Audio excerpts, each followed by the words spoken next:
ప్రమాణం చేసి చెప్తూ ఉన్నా. నేను చెప్పిన దాంట్లో దాదాపుగా 95% నిజాలు ఉన్నాయి. 5% మాత్రం ఖచ్చితంగా కొన్ని ప్రత్యేక కారణాలతో దాచిపెట్టారు తప్ప అబద్ధమైతే లేదు.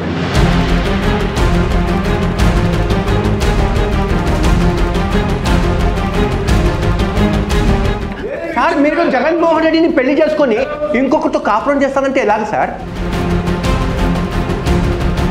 ఆనం విజయ్ కుమార్ రెడ్డి ప్రెస్ మీట్ పెట్టి ఆయన చెప్తున్న మాట ఏంటంటే కార్పొరేటర్ కూడా స్థాయి వ్యక్తిని జగన్మోహన్ రెడ్డి గారు ఎమ్మెల్యే చేశారు. ఇక్కడ నాకు మంత్రి పదవి రాలేదు, నా తమ్ముడికి ఎమ్మెల్సీ రాలేదు, నా నా నా నా అంటే తప్ప మన ప్రజలు అన్నవి దండాలు చేసిన మాట వాస్తవం కదా. వాటి ఏం భాగం? మీరు పెట్టుబడి పెట్టారా? మీరు పెట్టుబడి పెట్టారా? శ్రీధర్ రెడ్డి ప్లీజ్ మీరు పెట్టుబడి పెట్టారా? మీ అధికారం పెట్టుబడి పెట్టే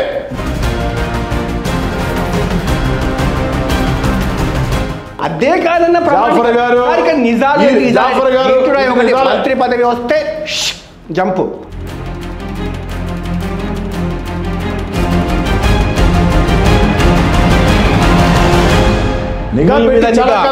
మీ మాట మీద నిఘా చుట్టుపక్కల చుట్టూ నిఘా పెట్టి దొరికిపోయారు. మీరు టీడీపీతో టచ్ లో ఉండి అడ్డంగా దొరికిపోయారన్న. వైసీపీ వాళ్ళు నా మీద టార్గెట్ అయితే ఓకే, నా పిల్లల మీద టార్గెట్ అంటే అంటున్నారు. మీరు ఇతరుల పిల్లల మీద టార్గెట్ చేయవచ్చా? మీరు సజ్జల రామకృష్ణ రెడ్డి పిల్లడు అతను దేనికి పనికిరాడు? రామకృష్ణ మీరు ఎవరి గురించి అని అడగండి, నేను మాట్లాడతాను. అనిల్ కుమార్ యాదవ్ గారి గురించి దయచేసి. అవును, నాకు అర్థమైంది. ఎందుకంటే మీరు అతని గురించి మాట్లాడితే మీ బొక్కలన్నీ అది తెలుసు, ఆయన బొక్కలు మీకు తెలుసు. మీతో పాటు టీడీపీలో కొంతమంది వెళ్తున్నారని చెప్పారు కదా, టీడీపీలో కొంతమంది వెళ్తున్నారని చెప్పారు కదా మీరు నాతో పాటు.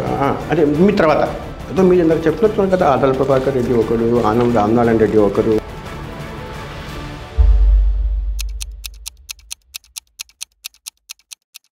మీ అందరి సాయంతో 2020లో నెల్లూరు భవన్ నుంచి తెలుగుదేశం పార్టీ ఎమ్మెల్యే అభ్యర్థిగా పోటీ.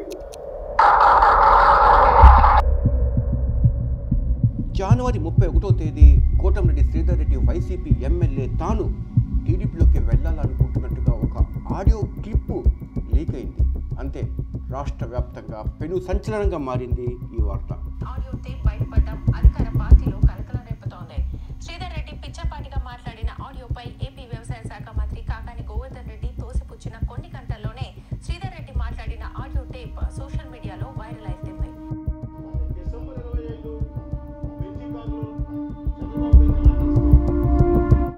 ప్రెస్ మీట్లో కోటమిరెడ్డి ఇచ్చిన సుదీర్ఘమైన వివరణ ఏంటంటే 2 పాయింట్ల మీద ఆధారపడింది. ఒకటి, తన ఫోన్ ట్యాపింగ్ చేశారు, అది తన మనస్తాపానికి గురి చేసింది ఆ అంశం అని. రెండో అంశము, మంత్రివర్గ విస్తరణలో తనకు పెట్టు దొరకలేదని చెప్పేది ఆయన మనోవేదనకు కారణం. నిజంగా ఈ 2 కారణాలేనా? ఎందుకో ఎక్కడో ఒక చోట ఉంది, అది బయట రివీల్ కావట్లేదు బిట్వీన్ వైసీపీ శ్రీధర్ రెడ్డికి మధ్య జరిగిన వ్యవహారాల్లో అని నేను అనుకుంటున్నాను బలంగా. అందుకోసమే నేరుగా నెల్లూరు రూరల్కి వెళ్ళి ఆ కాన్స్టిట్యున్సీ ప్రజలతో మాట్లాడడం, ఆ తర్వాత శ్రీధర్ రెడ్డితో ఇంటర్వ్యూ.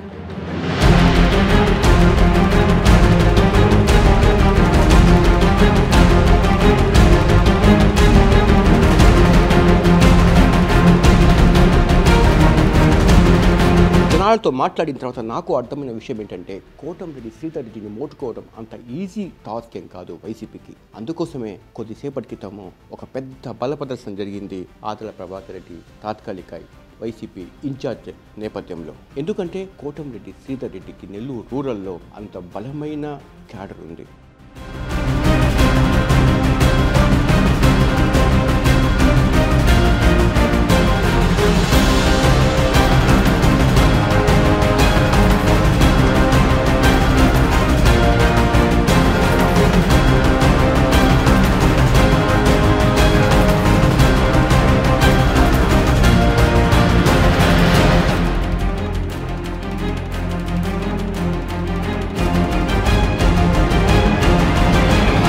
నెల్లూరు రూరల్లోనే శ్రీధర్ రెడ్డి ఎమ్మెల్యే ఆఫీస్లో ఉన్నాము. నాకు ఇక అర్థం కాని విషయం ఏంటంటే శ్రీధర్ రెడ్డి ఆఫీస్ చుట్టూ జగన్మోహన్ రెడ్డి సంబంధించిన పాత ఫొటోస్, శ్రీధర్ రెడ్డి జగన్మోహన్ రెడ్డి శ్రీధర్ వాళ్ళ తమ్ముడు ఫొటోస్, ఇవన్నీ ఇంకా అక్కడే ఉన్నాయి. నాకు అర్థం కావట్లేదు. ఎందుకంటే వైసీపీతో తెగతెంపు చేసుకున్న తర్వాత ఇవి తీసేయాలి కదా, పంపదీసి మళ్ళీ సెకండ్ ఆప్షన్ ఏదైనా వైసీపీ పెట్టుకున్నారా మళ్ళీ వైసీపీలో పోవడానికి?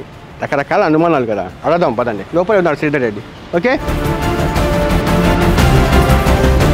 నమస్కారం శ్రీధర్ రెడ్డి గారు. నమస్తే జాఫర్ భాయ్. ప్రశ్నలన్నీ సూటిగా ఉంటాయి. కాసేపు మన ఇద్దరు ఫ్రెండ్షిప్ ఆ గట్టి మీద పెట్టేస్తాం. ఈ ఒక సినిమాలో పాట ఉంది, జస్టిస్ చౌదరి సినిమాలో ఎన్టీ రామారావు గారు జడ్జి. న్యాయస్థానంలో నేనున్నప్పుడు న్యాయమూర్తి నేనైనప్పుడు నాకు నేను కాను, కాబట్టి ఇంటర్వ్యూ పూర్తయిన దాకా జర్నలిస్ట్ గా జాఫర్ బాయ్ ఉండాలా, రాజకీయ నాయకుడిగా కోటమిరెడ్డి రెడ్డి ఉండాలా, ప్రజలకి ఒక మంచి ఇంటర్వ్యూ చూసాం అని మీకు నాకు ఇద్దరికి గౌరవం ఉండాలి. ఇప్పుడు లాస్ట్ 5 days నుంచి వైసీపీ సోషల్ మీడియా ప్లాట్ఫారంలో తిరుగుతున్న ఒక వీడియో క్లిప్ మీకు చూపిస్తాను. మీరు అన్న మాట, నా అంతిమ యాత్రకు కూడా జగన్ రావాలి అని చెప్పి. ఇక్కడ నా ప్రశ్న, జగన్ జగన్ జగన్ జగన్ నా అంతిమ యాత్రకు జగన్ వస్తే చాలు అని అన్న మీరు ఇప్పుడు జగన్ రాజకీయ అంతిమ యాత్రకు నేను సైతం అంటూ ముందుకు కదిలారు. దయచేసి జగన్ గారి రాజకీయ అంతిమ యాత్ర అంత పెద్ద పదాలు మనం మాట్లాడటం కరెక్ట్ కాదు. జగన్ గారితో రాజకీయంగా జగన్ గారిని వ్యతిరేకించే లేకుంటే రాజ్యాధికారాన్ని అంతం చేసే శక్తి నాకు ఉంటుందని నేను అనుకోవటం లేదు. నేను ఒక నియోజకవర్గానికి శాసనసభ్యుడిని. మీరన్న మాట ఒకటి అక్షర సత్యం.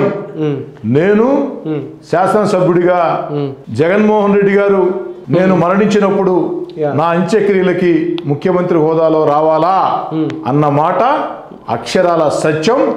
అదే స్థాయిలో జగన్ గారిని ఆరాధించా, ప్రేమించా, ఇష్టపడ్డా. దీనిలో 2 ఆలోచన లేదు. జగన్ గారు ఆ స్థాయిలో నేను ఆరాధించా, ప్రేమించా, కష్టం కూడా చేశా. ఇక్కడ నా ప్రశ్నకు సుదీర్ఘమైన ఆన్సర్స్ వస్తుంది లేదు. 1 to 1 crisp question, crisp answers. మీరు ఆ రోజు నాకు కన్న తల్లి జన్మనిస్తే రాజకీయ జన్మనిచ్చింది జగన్మోహన్ రెడ్డి అన్నారు. ఇప్పుడు కూడా అదే మాట చెప్తూ ఉన్నా.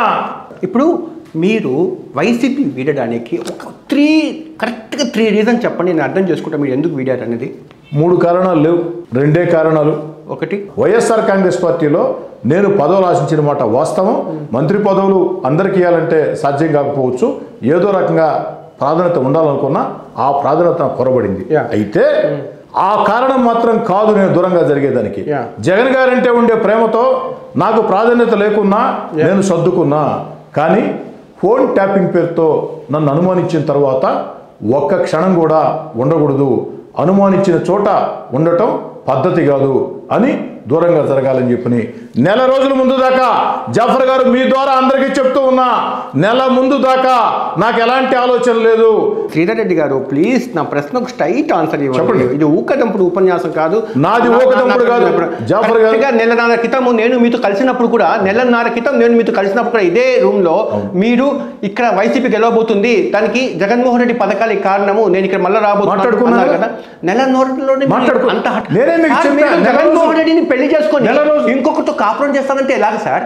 జాఫర్ గారు చెప్పండి సార్. నేను నటించేవాడినైతే, మోసం చేసేవాడినైతే, మీరు అన్నట్టు ఎవరినో పెళ్లి చేసుకుని ఇంకో దగ్గర కాపురం చేసేవాడిని అయితే ఎన్నికల ఆఖరి రోజు దాకా నేను వేచి ఉండొచ్చు. వారం ముందో 10 రోజుల ముందో కండువా మార్చుకోవచ్చు. అలాంటి మోసం చేయటం నాకు ఇష్టం లేదు. నెల దాకా నాకు ఆలోచన లేదని చెప్పా. నెల నుంచి ఆలోచన వచ్చింది. నిర్ణయం తీసుకున్న తర్వాత జగన్ గారిని మోసం చేయటం పద్ధతి కాదు. అధికార పార్టీలో ఉండి నేను అధికార పార్టీకి దూరంగా జరుగుతున్నాను తప్ప ప్రతిపక్షంలో ఉండి అధికార పార్టీ రావటంలా దాన్ని మీరు గుర్తించండి. సార్ ఇప్పుడు ఒక విషయం సార్, ఈ 1.5 డెవలప్ అయిన విషయం ఏముంది సార్? యాక్చువల్గా మీకు చెప్పాను స్పష్టంగా. ఫోన్ ట్యాపింగ్ ఖచ్చితంగా మీరు ఫోన్ ట్యాపింగ్ చాలా చిన్న విషయం అంటే నాకు ఆ సమాధానం లేదు. ఒక సీనియర్ జర్నలిస్టుగా, రాష్ట్రంలో అందరి చేత శబాష్ అనిపించుకున్న జర్నలిస్టుగా జాఫర్ గారు ఫోన్ ట్యాపింగ్ చాలా చిన్న విషయం, దానికి బాధపడాల్సిన అవసరం లేదంటే నేను అడుగుతున్నాను. జాఫర్ గారు మీరు వినండి. జాఫర్ గారు మీరు ఛానల్లో పనిచేస్తూ ఉన్నారు. మీ ఛానల్లో ఎక్కడ మీరు పనిచేసినా అంకిత భావంతో పనిచేస్తారు. మీ ఛానల్ యాజమాన్యం మీ ఫోన్ దొంగచాటుగా వింటే ఆ ఛానల్లో మీరు ఉంటారంటే చెప్పండి, నాకు అది సమాధానం లేదు. ఇంకా ఒక విషయం సార్, సార్ ఫోన్ ట్యాపింగ్ అయింది అని చెప్పడానికి మీ దగ్గర ఆధారాలు ఏంటి సార్? ఒక్కసారి నేను ఫాలో అవుతాను. అనేక సార్లుగా మీరు టీవీలో చూశారు. మళ్ళీ మీకోసం మళ్ళీ చెప్తున్నా, నా యొక్క సెల్ ఫోన్ కి ఇంటెలిజెన్స్ చీఫ్ సీతారామన్ గారి సెల్ ఫోన్ నుంచి ఓ యొక్క ఆడియో వచ్చింది. ఆడియో వచ్చిన తర్వాత నేను విన్నా. చెప్పా. ఎన్ని సెకండ్ వీడియో క్లిప్ అవి? 13 సెకండ్లు 14 సెకండ్లు. 52 సెకండ్లు అని చెప్పి అనిల్ కుమార్ యాదవ్ ఎందుకు అన్నారన్నమాట? ఒక్కటి జాఫర్ గారు, అది మీరు అనిల్ కుమార్ యాదవ్ గారిని అడగాల. ఇక్కడ నా ప్రశ్న ఏంటంటే, ఇప్పుడు సీతారామరాజు గురించి చెప్పారు. Sitaramaraju straight forward officer, sincere and honest officer. అతను మీ ఫోన్ను ట్యాపింగ్ చేసి మీకే అది ఆడియో పెట్టాలని తలక ఉన్నవాడు ఎవరైనా చేస్తారా సార్? జాఫర్ గారు దయచేసి కాస్త వివరణ ఇచ్చే టైం ఇవ్వాలి. చెప్పండి. సీతారామాంజనేయులు గారు సొంతంగా ట్యాపింగ్ చేశారని నేను చెప్పడం లేదు.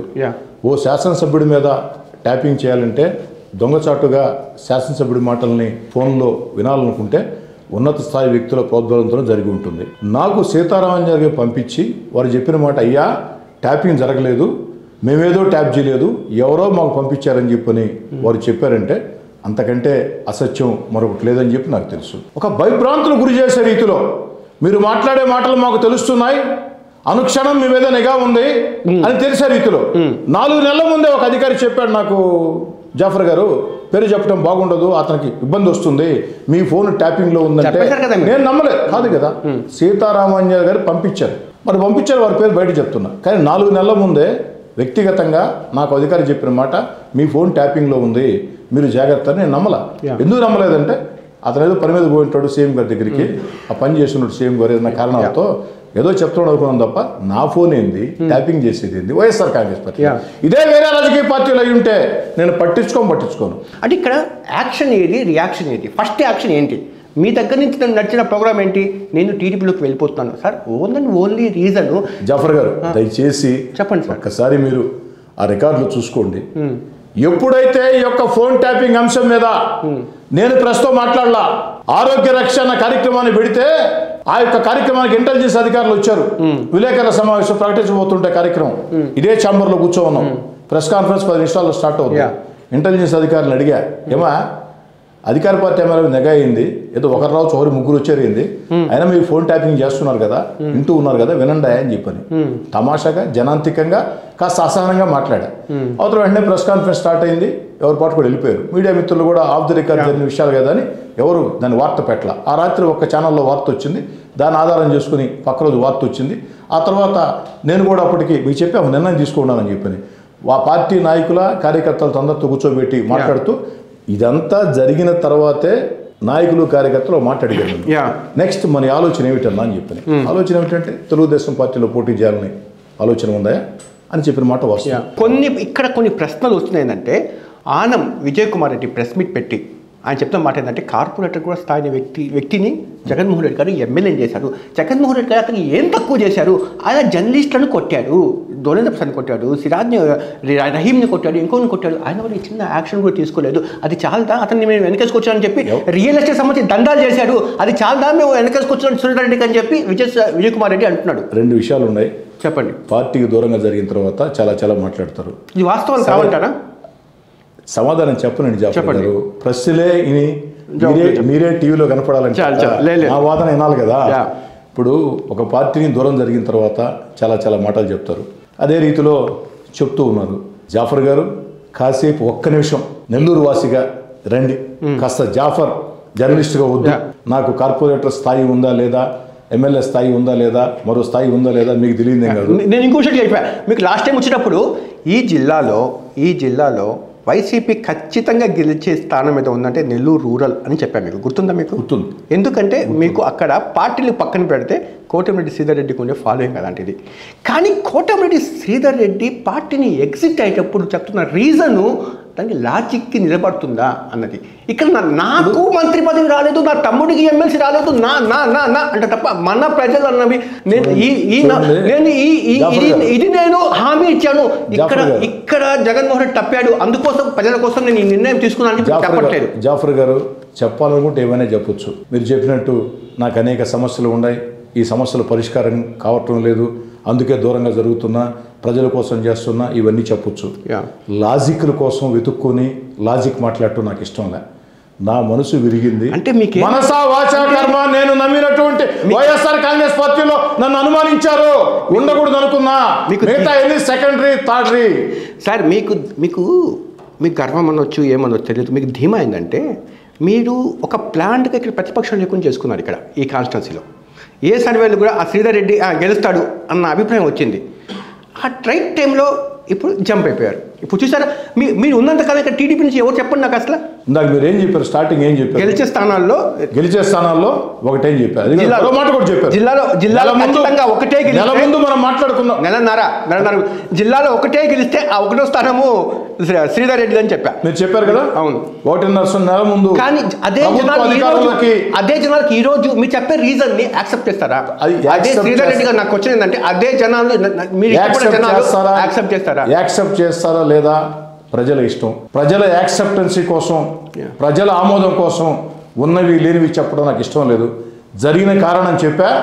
ప్రజలకి నిరంతరం అందుబాటులో ఉన్నా, పిలిస్తే పలికే ఎమ్మెల్యేగా ఉన్నా, ప్రజలకు దగ్గరగా ఉన్నా, అదే నా బలం, అదే నన్ను ఖచ్చితంగా గెలిపిస్తుందనే విశ్వాసం.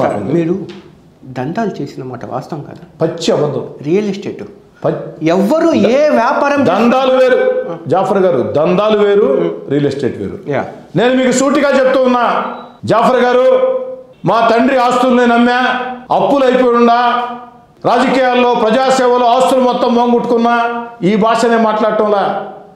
నేను దందాలు చేయలా, కానీ అనేక మంది కాంట్రాక్టర్లతో, చెప్పండి, అనేక మంది రియల్ ఎస్టేట్ యజమానులతో, వారి వ్యాపారాలతో 5 పైసలో 10 పైసలో నాకు భాగాలు ఉన్నాయి. వాట్ ఈస్ ఏం భాగం? మీరు పెట్టుబడి పెట్టారా? మీరు పెట్టుబడి పెట్టారా? ప్లీజ్, మీరు పెట్టుబడి పెట్టారా? జాఫర్ గారు పెట్టుబడి పెట్టే ఇప్పుడు కాదు జాఫర్ గారు, ప్రతిపక్ష ఎమ్మెల్యేగా ఉండి, ఎమ్మెల్యే కాకముందు ఉండి 2000 సంవత్సరంలో కొండాయిపాడులో రియల్ ఎస్టేట్ని స్టార్ట్ చేసింది అందరికీ తెలుసు. 22 సంవత్సరాల నుంచి రియల్ ఎస్టేట్ వ్యాపారంలో ఉన్నా. ఇక్కడే కాదు, ఇతర రాష్ట్రాల్లో కూడా చేసాం, చిన్న స్థాయిలో కావచ్చు. నేను కొంతమంది కలిసిన తర్వాత వాళ్ళు చెప్తున్న మాట, కొంతమందికి ఆర్ఫనేజ్ పిల్లలకు మీరు డబ్బులు ఇస్తున్నారు, సొంత డబ్బులు. కొంతమందికి వాళ్ళు షాపులు పెట్టించారు. ఈ డబ్బులన్నీ ఎక్కడి నుంచి వస్తున్నాయి శ్రీధర్ రెడ్డి? ఇందాకే మీకు చెప్పాను కదా, ఏంటండి రియల్ ఎస్టేట్ కాంట్రాక్ట్స్. నేను రాజకీయాల్లో దందాలు చేయలా, రాజకీయ అవినీతికి పాల్పడలా, కానీ శాసనసభ్యుడు అన్నటువంటి 25% మీకు ఒక వెంచర్ చేస్తే మీకు ఇచ్చారంట కదా. పచ్చి అబద్ధం. మీ తమ్ముడికి ఇవ్వాలా? మీరు మీ తమ్ముడికి ఇవ్వాలి. నా తమ్ముడికి ఇచ్చిన ఒకటే, నాకు ఇచ్చిన ఒకటే. పచ్చి అబద్ధం మీరు విచారించండి. మీరు టీడీపీతో టచ్లో ఉండి అడ్డంగా దొరికిపోయారన్న, అవునా కదా? ఇప్పుడు మీరే చెప్తున్నారు ఒక పక్క, అవునా కదా? మీరే చెప్తున్నారు ఒక పక్క, మీరు వెళ్ళారని చెప్తున్నారు. మంత్రి పదవి అడ్డంగా రేపు టీడీపీలోకి వస్తే ఏంటి? ఇవన్నీ పక్కన పెట్టాము. ఏంటి రాతపూర్వకంగా హామీ ఇచ్చారా? నెక్స్ట్ మంత్రి పదవి అధికారంలోకి వస్తే మీరు అదే కాదన్న మంత్రి పదవి వస్తే జంపు. జాఫర్ గారు, మీరు ప్రశ్నలు అడిగితే సమాధానం చెప్పండి. సమాధానం చెప్పనండి జాఫర్ గారు, ఇది సమంజసం కాదు, ఇది సమంజసం కాదు. మీరు ప్రశ్న అడిగారు, నన్ను సమాధానం చెప్పండి. పార్టీలో 100% ఎన్ని ప్రశ్నలు అడగండి, ఎంతసేపు అయినా అడగండి, నాకేం అభ్యంతరం లేదు. ఎవరి రాజకీయ భవిష్యత్తు ఎలా ఉంటుందో అది కాలం చేతుల్లో ఉంటుంది, మన చేతుల్లో ఉండదు. మంత్రి పదవి రాతపూర్వక ఒప్పందాలు లేదా హామీ తెలుసు ఇవన్నీ కూడా ఉండవు. తెలుసు 100% జాఫర్ గారు పదవి హామీ ఇచ్చింది. 100% జాఫర్ గారు మీకు పవన్ కళ్యాణ్ కూడా మాట్లాడారు. ఎలాంటి హామీ నాకు ఎవరో ఇవ్వలా, ఈ క్షణం దాకా ఎలాంటి హామీ నాకు ఎవరు ఇవ్వలా. నా ఆలోచన మాత్రం చెప్పాను, మీడియా ముందే చెప్పాను. నెక్స్ట్ ఏంటన్నప్పుడు ప్రత్యామ్నాయంగా మీరు నా కెమెరా పక్కన పెట్టాం, నేను మీకు యాజ్ ఎ ఫ్రెండ్గా అడుగుతున్నాను అన్న, చెప్పండి. కెమెరా ఆఫ్ చేయండి. సరే దాపుద్దయ్యా, చంద్రబాబు గారితో మీరు ఒకసారి కూడా మాట్లాడలేదా? 100% మాట్లాడలేదు. మీరు అడిగింది చంద్రబాబు గారితో మాట్లాడలేదు అన్నావు. చంద్రబాబు గారితో మాట్లాడలేదు అని నేను చెప్తున్నా. లోకేష్ గారితో మాట్లాడారా? డిసెంబర్ 25 మీరు చెప్పేది, వైఎస్ఆర్ కాంగ్రెస్ పార్టీ సలహాదారులు మంత్రులు చెప్పేది, సాక్షి పత్రికలో వచ్చేది. డిసెంబర్ 25వ తారీఖు చంద్రబాబు గారిని కలిశానని చెప్పిన కొంతమంది, లోకేష్ గారిని కలిశాను కొంతమంది. అడుగుతున్నా 25 జాఫర్ గారు, ఒక బాధ్యతాయుతమైన మంత్రులు, ఒక ప్రభుత్వ సలహాదారులు ఆరోపించేటప్పుడు కొన్ని సమాధానం చెప్పాలా. 25 క్రిస్మస్ మీకు తెలుసు, ఉదయం 8 నుంచి రాత్రి 9 దాకా ఈ యొక్క రూరల్ నియోజకవర్గంలో చర్చలు, అన్నదానాలు, వస్త్రదానాలు కార్యక్రమం. మీరు ఆ రోజు ఉన్నారు. ఎలా రాత్రి బ్లూ కలర్ బెంచ్ కార్లో ఎక్కి మరి అంతే ఖరారైనప్పుడు 25 నేను కలిసినప్పుడు 26, 27, 28 ఎందుకు పార్టీ నుంచి నన్ను గెట్టి వేయకూడదు? అందుకోసం కదా అప్పటి నుంచి మీ నిఘా పెట్టండి. మీ మీద నిఘా పెట్టి చాలా కాలమైంది. మీ మాట మీద నిఘా చుట్టుపక్కల చుట్టూ నిఘా పెట్టి చాలా కాలమైంది. ఆ నిఘానే నన్ను జగన్ గారికి దూరం సరే అన్న, ఇప్పుడు మంత్రి పదవి ఒకటినా పోర్ట్ఫోలియో కూడా కన్ఫర్మ్ అయిందా? ఏ హామీ లేదన్నప్పుడు నువ్వు మంత్రి పదవి అంటున్నావు, పోర్ట్ఫోలియో అంటున్నావు. ఓ పని చేయి, మంచి స్నేహితుడుగా నా రాజకీయ భవిష్యత్తు బాగుండాలని కోరుకో, ప్రజల ఆశీస్సులతో. ఇతరన్న మంత్రి అయితే సంతోషించేవాళ్ళు నేను ఉంటాను కోరుకో. కానీ ఇక్కడ నాకు ప్రశ్నలు, మీ తమ్ముడు మళ్ళీ వైసీపీలోకి వెళ్ళిపోతారని చెప్పి ప్రచారం జరుగుతుంది, నిజమా? చర్చేసి తీసుకోపోయి తీసుకెళ్ళి నాకు తెలియదు. కానీ ఒక్క విషయము, వైసీపీ వాళ్ళు నా మీద ఏదైనా టార్గెట్ అయితే ఓకే, నా పిల్లల మీద టార్గెట్ అయితే అంటున్నారు. మీరు ఇతరుల పిల్లల మీద టార్గెట్ చేయవచ్చా? మీరు సజ్జల రామకృష్ణారెడ్డి పిల్లోడు, అతను దేనికి పనికిరాడు?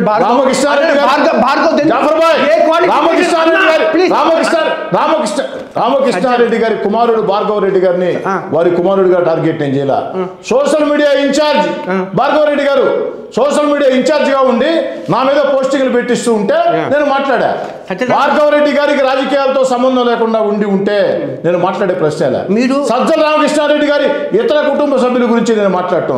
Social media incharge Bhargava Reddy కాబట్టి అవునన్నా కాదన్నా, మీరు సజ్జల రామకృష్ణారెడ్డి 2014 నుంచి ట్రావెల్ చేస్తున్నారు, అంతకు ముందు నుంచి ట్రావెల్ చేస్తున్నారు. సజ్జల రామకృష్ణారెడ్డి మీకు మంచి ఫ్రెండ్, అలాంటి వాళ్ళ కొడుకుని మీరు టార్గెట్ చేసినప్పుడు అది చెల్లుబాటు అవుతుంది.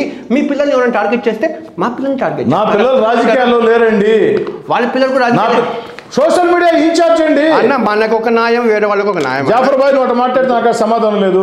అయితే మీరు అనుకున్నట్టు సజ్జల రామకృష్ణారెడ్డి గారు నాకు ఎప్పుడు వైఎస్ఆర్ కాంగ్రెస్ పార్టీలో మంచి ఫ్రెండ్ కాదు, శ్రేయోభిలాషి కూడా కాదు. ఎవరైనా ఇస్తున్నాను, శ్రేయోభిలాషి కాదు, మంచి ఫ్రెండ్ కాదు. ఇప్పుడు ఈ మధ్య మీరు అతన్ని టార్గెట్ చేస్తున్నారు కదా, అతన్ని మొత్తం చేయిస్తున్నాడు అని చెప్పి మళ్ళీ మీరే చెప్తుంటారు మీ ఫ్రెండ్ కదా. మీ ఫ్రెండ్ కాదు నా. ఇంకోటి, మీరు అక్కడిని తెగదంపు చేయాలనుకున్నారు, మీరు మంచి రాజకీయ మేధావి. నేను నిజంగా అది జర్నలిస్ట్ కాదు, తెలుసుకోవాలని చెప్పి అనుకుంటున్నాను. ఇంత ముందుగా ఎందుకు నిర్ణయం తీసుకున్నారన్న? అంటే మోసం చేయమంటావా? మోసం చేయమని చెప్పట్లేదు. ఇప్పుడు ఎగ్జాంపుల్ ఏం జరిగే తెలుసా, ఇప్పుడు మీరు మీ చుట్టుపక్కల వాళ్ళందరి మీద వాళ్ళు టార్గెట్ చేస్తున్నారు. రెడీ. ఓకే. ఇంకోటి, మీరు అక్కడ తెగతెంపులు చేసుకోవాలనుకున్నప్పుడు కొద్ది రోజులు మీరు తటస్థంగా ఉండి వైసీపీ మీద టార్గెట్ చేసి ఉంటే మీ వాయిస్కి మరింత బలం ఉండేది. ఇక్కడ మొత్తం వినంత జవాబు చెప్పొద్దు. మీరు టీడీపీలోకి వెళ్తానని చెప్పిన తర్వాత మీ వాయిస్కి బలం ఎక్కడుంది కోటమిరెడ్డి గారు? అంటే రాజకీయ రంగం వచ్చేసింది కదా మీ వాయిస్. కాదు, మీరు బాధితుడు కాదు, అప్పుడు మనసులో రాజకీయ ప్రత్యర్థి. నేను బాధపడ్డాను ఇక్కడ అని చెప్పి, నా మాట పూర్తి కాలేదుగా ఇంకా. నేను బాధితుడిని, నేను నష్టపోయాను, నా ఫ్యామిలీ నష్టపోయింది అని చెప్తున్నప్పుడు మీరు తటస్థ ప్లాట్ఫామ్ అయితే చేసుకోవచ్చు. అక్కడేమో గిఖాలు అంతా చేసేసుకోండి వైసీపీ టీడీపీతో. ఇక్కడ మీరు వైసీపీతో మాట్లాడుతూ ఉంటే మీ మాటకు విలువ ఎక్కడ? మళ్ళీ చెప్తున్నా, చెప్పండి. నికా చేసుకున్న మాట అంటే మీ భాషలో చెప్తున్నా, అవన్నీ నిజం కాదు. నాకు అందుకు మీకు అర్థమైన చుట్టుపక్కల ఉండే వాళ్ళంతా వాళ్ళే కదా. నా మనసు విరిగింది, వద్దు అనుకున్నాం అన్న. నాకు ప్రశ్న ఏంటంటే అన్న, మీరు టీడీపీ రూలింగ్లో ఖచ్చితంగా వస్తుంది చెప్పి నమ్మకం ఉందా అన్న? మీరు అది భవిష్యత్తు నిర్ణయిస్తుంది. ఆ లెక్కలు వేసుకుందని మీరు టీడీపీ మళ్ళీ చెప్తున్నా, రాజకీయ లెక్కలు వేసుకోలేదు, రాజకీయ వ్యూహాలు పన్నలేదు. నేను ప్రాణంగా ప్రేమించిన, ఇష్టపడిన, అభిమానించిన, కష్టం చేసిన పార్టీ నన్ను అనుమానించింది, వద్దు అనుకున్నా. కానీ ఇతను అన్నాడు అనిల్ కుమార్ యాదవ్, మహానటుడు కోటమిరెడ్డి సిద్ధారెడ్డి అన్నాడు. ఎందుకన్నాడు మాట? మంచి కాంప్లిమెంటే కదా. మహానటుడు అంటే రియలిస్టిక్ గా మాట్లాడాలని మంచి కాంప్లిమెంటే కదా. మహానటుడు ఎవరిని అంటారు? సినిమాల్లో బాగా నటించేవాళ్ళని అంటారు. ఒకటి రాజకీయాల్లో బాగా పనిచేస్తున్నాం కాబట్టి అని ఉండొచ్చు. చిన్న రిక్వెస్ట్ జఫర్ భాయ్, అంటే ఓ శాసనసభ్యుడిగా అంటే రాజకీయ నాయకుడిగా నాయకుని అభ్యర్థులు ఉంటాయి మీడియాకి, మీరు ఎవరి గురించి అడగండి, నేను మాట్లాడతా. అనిల్ కుమార్ యాదవ్ గారి గురించి దయచేసి. అవును, నాకు అర్థమైంది. ఎందుకంటే మీరు అతని గురించి మాట్లాడితే అతనికి మీ బొక్కలన్నీ అది తెలుసు, ఆయన బొక్కలు మీకు తెలుసు. అందుకోసం చెప్పండి, ఈ పదాలు వాడుతుంది కాదు. నిజంగా మీరిద్దరు అన్నదమ్ములు అని చెప్పి ఇప్పుడు దాకా నటించింది మమ్మల్ని మోసం చేయడానికే. ఇప్పుడు అర్థమైపోయింది మీ ఇద్దరి మధ్య ఇంతకాలం స్నేహం నడవల, ఒకరి అవసరాల రీత్యా కొంత కలిసి ఉన్నారు, ఒకరి మీద ఒకరి. ఇప్పుడు మీకు సంబంధించిన దుష్ప్రచారం జరగడం కూడా కారణం అనిల్ కుమార్ యాదవ్ వచ్చి మీ వర్గం వాళ్ళు గట్టిగా నమ్ముతోలేదా? మీకు సంబంధించిన నేను స్పందించను. ఎందుకని మీ వాళ్ళందరూ నమ్ముతున్నారు కదా. జాఫర్ గారు, అనిల్ కుమార్ యాదవ్ గారు ఏదో మాట్లాడచ్చు, వారు మనం మాట్లాడితే నేను స్పందించా, ఆ రోజే చెప్పా. ఇక మళ్ళీ మాట్లాడే ప్రశ్నే లేదు. అదేంటన్నా అది? ఆయన ఏమో మాట్లాడవచ్చు, ఆయన నేను మాట్లాడినా అని చెప్తున్నా. మీరేమన్నా అనుకోండి, బలహీనం అనుకోండి, శ్రీధర్ రెడ్డి బలహీనుడా అనుకోండి. శ్రీధర్ రెడ్డి బలహీనుడు అయితే ఇప్పుడు పార్టీకి మాట్లాడా? అదిగో జగన్మోహన్ రెడ్డితో పంగా తీసుకుంటారు ఎవరైనా? మీ ధైర్యం కూడా మెచ్చుకోవచ్చు కదా. నెక్స్ట్ రేపటి నుంచి మనం ఎటువంటి న్యూస్ కవర్ చేయబోతున్నాం చూడండి. ఇక్కడ అంతా మనం నెల్లూరులో మన ఆఫీస్ పెట్టేసి మీ చుట్టూ కెమెరా పెట్టాలి అన్న. ఇంకో విషయము, మీతో పాటు టీడీపీలో కొంతమంది వెళ్తున్నారని చెప్పారు కదా, టీడీపీలో కొంతమంది వెళ్తున్నారని చెప్పారు కదా మీరు నాతో పాటు. అదే మీ తర్వాత ఎవరు వెళ్తున్నారని చెప్పాను? ఏదో మీరు ఇందాక చెప్తున్నారు కదా, ఆదల ప్రభాకర్ రెడ్డి ఒకరు, ఆనం రామనారాయణ రెడ్డి ఒకరు. నేను చెప్పలేదు జాఫర్ గారు, మీరు చెప్తా దాన్ని ఎత్తి నా చుట్టాలంటే ఎట్టా? కాదా? నేను చెప్పలేదు జాఫర్ గారు. ఎవరు ఏ పార్టీలోకి వెళ్ళాలో వారి ఇష్టం. మీరు కూడా చాలా అందరూ అనుకున్నారు, అందరూ చాలామంది ఏమనుకుంటున్నారు సార్, శ్రీధర్ రెడ్డి తొందరపడ్డాడేమో. నా మనసుకి ఏమనిపించింది సార్, శ్రీధర్ రెడ్డి తొందరపడే మనస్తత్వం కాదు, ఇప్పుడు వెళ్తేనే రేపు బెట్ కన్ఫర్మ్ అవుతుంది, అది అన్ని లెక్కలు వేసుకుని వెళ్ళాడేమో అనిపిస్తుంది. ప్రశ్న జవాబు మొత్తం మీదే కానివ్వండి. అవునా కదా? చెప్పండి. ఇందాకే చెప్పాను కదా, వ్యూహాల ప్రకారం జరగలేదు, ఆలోచించి జరగలేదు, మనసు కలిసి వేసింది, నిర్ణయం తీసుకున్నా, ఆఖరి దాకా ఉండి మోసం చేయకూడదు అనుకున్నా అని స్పష్టంగా చెప్పా. ఎన్నిసార్లు మీరు అడిగినా నేను చెప్పే మాట. కానీ ఒక్క విషయం ఏంటంటే నచ్చేది, అందరూ ప్రజాసేవ రాజకీయ నాకు అంటే ట్రాష్ విషయం నాకు అర్థమైపోతుంది. ప్రజాసేవ లేదు, ఏం లేదు, తొక్క వాళ్ళ అధికారమే కావాల్సింది. మీరే నా మంత్రి పదవి కోసం వెళ్తున్నానని చెప్పారు కదా, అక్కడ నాకు ఇష్టమైంది. ఎందుకంటే రాజకీయ నాయకులు సగం మాట్లాడి తప్పు, అబద్ధాలు మాట్లాడారు. చాలా వెళ్ళానని చెప్పాను, ఇంచుమించు ఇక్కడ రాలేదని చెప్పి అక్కడ వెళ్ళానని చెప్పారు కదా. ఇక్కడ రాలేదు, ఆ ఆవేదన ఉంది అని చెప్పా. నాకు ఆవేదన లేదని చెప్పలా, దానికోసం వెళ్తున్నాను నేను మీకు చెప్పానా? కేసులు ఎట్లా జాఫర్ గారు కన్ఫ్యూజ్ చేశాను. ఎన్ని కేసులు పడ్డాయి ఇప్పుడు దాకా ఎన్ని కేసులు పడ్డాయి? ఒకటేనా? అంటే అక్కడ తాగద్దే కదా, ఇంకా కొన్ని రెడీ అవుతుంది. వాళ్ళు చెప్పే మాట ఏంటంటే, సూర్యుడు చుట్టూ బుధుడు, శుక్రుడు, కుజుడు, శని, యురేనస్, నెప్టూన్, ప్లూటో 9 గ్రహాలు అయితే తిరుగుతాయో, మీ చుట్టూ కూడా 9 మంది రౌడీ షీటర్లు తిరుగుతూ ఉంటారు. మీ కనుసైగల్లో వాళ్ళు ఏమైనా చేసేస్తారంటారు, వాళ్ళు మర్డర్లు చేసేస్తారు, కిడ్నాపులు చేసేస్తారు, చాలా ఉన్నాయి అంటున్నారు. వాళ్ళే అంటారు ఓపెన్గా ప్రెస్ మీట్ పెట్టి. చూడండి, వీళ్ళు రౌడీ ఎవరు లేరు. ప్రస్తుతం నేను వస్తానని చెప్పి అందరూ పక్కన పెట్టేసారు, పక్కన వెళ్ళిపోయారంటారా? నాకు ఉండేది నా కోసం అంకిత భావంతో పనిచేసే స్నేహితులు, కార్యకర్తలు తప్ప నా దగ్గర రౌడీ షీటర్లు ఎవరు లేరు. 9 మంది రౌడీ షీటర్లు ఎవరు మీ దగ్గర ఉండేది? మీరే చెప్పాలా. 9 నెంబర్ మీరు చెప్పారు కాబట్టి మీరే చెప్పాలా. ఇంకోటి, మర్డర్ చేసిన తర్వాత వాళ్ళకి ఎస్కేప్ అవ్వాలని చెప్పి ప్లాన్ కూడా మీరే ఇస్తారంట కదా, వాళ్ళు మీతో ఫోన్ చేస్తారంట, అది కూడా వాస్తవం కదా? లాయర్ కాకపోయేది మీరు అనుకుంటే కదా. నెల్లూరు రూరల్ నియోజకవర్గంలో, నెల్లూరు జిల్లాలో రాజకీయాలు ఉన్నాయా? అంటే మీరే కబ్జాల విషయంలో, సెటిల్మెంట్ విషయంలో కూర్చొని అవతల వాళ్ళు ఏదైనా తేడా చేస్తే మీరే కొట్టిస్తారు. కొట్టించిన తర్వాత వాళ్ళ మీద 307 కేసు కూడా. అసలు ఏంటి ఇక్కడ పోలీసులు అంతా మీ కనుసైగలైనా కదులుతాయంట, ఏంటి అసలు? మీరే దాన్ని విచారణ చేయండి. అవును, ఎవరు ఇంతకుముందు విజయభాస్కర్ అనే ఎవరో వ్యక్తి విషయం తాగుతూ ఉంటే ఎస్పీ కాపాడారు అంట, వాళ్ళు మీ బాధితుడే అంట. అది నిజం? అది కూడా అబద్ధమా? కొత్తగా వింటున్నా మీరు చెప్తుంటే. అంతేలే అండి, మీరు చెప్తుంటే వింటున్నా. తెలియని పేరు నేను అడిగి చెప్పాను. ఒకతను విషం తాగింది అనేది వాస్తవం కదా? ఆ సంఘటన నా దృష్టిలో లేదు. మీరు జర్నలిస్టుని కొట్టిన మాత్రం కూడా వాస్తవం కదా? కొట్టిన మాట అబద్ధం, గట్టిగా మాట్లాడిన మాట నిజం, తిట్టిన మాట గట్టిగా మాట్లాడిన నిజం, ఆడియో మాట్లాడడం కాదు, దుర్భాష ఆడిన మాట నిజం. జమీన్ ఇప్పుడు అడగండి, మీరు పోయి ఇప్పుడు కలిసిపోతారులేండి. ఇప్పుడు కాదు సంఘటన జరిగిన 3 నెలలకే ఖచ్చితంగా 100% నేను తప్పు చేశాను అన్న వాస్తవిక అంచనా నాకు వచ్చినప్పుడు ఎలాంటి భేషజ మీకు తెలుసు ఆ విషయం, కొత్తగా ఇప్పుడు చెప్పడం కాదు. 3.5 సంవత్సరం నుంచి జాఫర్ భాయ్, 3.5 సంవత్సరం ముందే నెల్లూరు లోకల్ ఛానల్ పేరు చెప్పొచ్చా? చెప్పండి. యాక్ట్ ఛానల్లో గోవింద స్వామి గారితో బహిరంగ ఇంటర్వ్యూలో స్పష్టంగా చెప్పడం జరిగింది. నేను రెండోసారి ఎమ్మెల్యే గెలిచిన తర్వాత తొలి 3 నెలల్లో నేను చేసే తప్పులు నేను వాళ్ళ ఇంటికి వెళ్ళి ఏదో క్షమాపణ చెప్తానో, సారీ చెప్తున్నా కాదు, బహిరంగంగా క్షమాపణ చెప్తున్నాను చెప్పడం జరిగింది.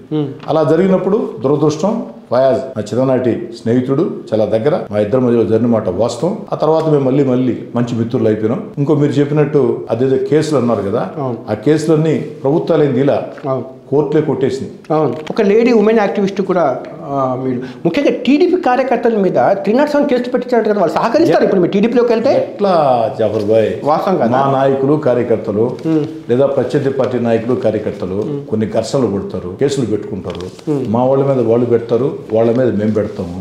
మరి ఇన్ని కూడా ఎమ్మెల్యే చేయించాడు, ఎమ్మెల్యే తమ్ముడు చేయించాడంటే నాకు అక్కడ సమాధానం లేదు. అంటే అక్కడ చాలా మంది ఏంటంటే ఈ కేసులు పెట్టించే వ్యవహారాలన్నీ వాళ్ళ తమ్ముడు చేస్తాడు, వాళ్ళ అన్న పెద్ద మనిషిలాగా వ్యవహరిస్తాడని చెప్పి. పని మంచిదే కదా. అది వెంకయ్యనాయుడు గారి దగ్గరికి వెళ్ళి మీకు ఫోన్ చేశారా? వెంకయ్య నాయుడు గారు తరచూ నాతో అప్పుడప్పుడు మాట్లాడుతూ ఉంటారు, బహిరంగ రహస్యం. టీడీపీ నాయకుడు అజీజ్ వాళ్ళ ఐస్ ఫ్యాక్టరీ మీ తమ్ముడు కానీ ఇంతకంటే అన్యాయం ఉందా?